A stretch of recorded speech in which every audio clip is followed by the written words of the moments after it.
Yo sak gen men. Non, konen ba la men. Pose lan baz la men sou poko ganyen. Ça veut dire c'est vacances liées, même que poko gagner, c'est vacances liées men. Kako san rive sou nou la vwe. Faut léger men.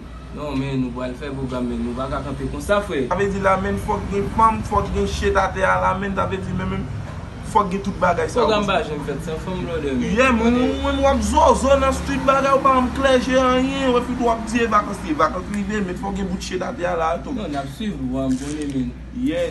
Yo, wè ti fòm sa men. Ça turn me on. Quand je le parle, quand je le bouge. Yo, man c'est red là. Ti fòm sa chak la pase voy se a toujou vibre mwen men. Abi so fait men. Fòm rive sou man se kan men mwen. Yeah, man c'est red men, abi al prend chanson ba m connaît, pas un chauffeur. Yeah. Salut beauté. Salut monsieur. Et bon, en fait, ma femme toujours pas venir. Mais pour le moment, c'est tout simplement Lickner. Ok Lickner. Comment t'as aidé parce que vraiment busy là. So, présence sous devant seulement, c'est plus beau aide que tu as offert. Oui, passage au boy ici là, tout le monde m'a payé. Combien de jours?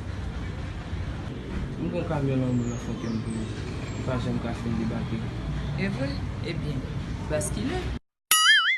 Oh shit! Oh shit! Fais moi crier pour l'amour. Pour yon petit monde qui clampe. Ça me dit assez, assez.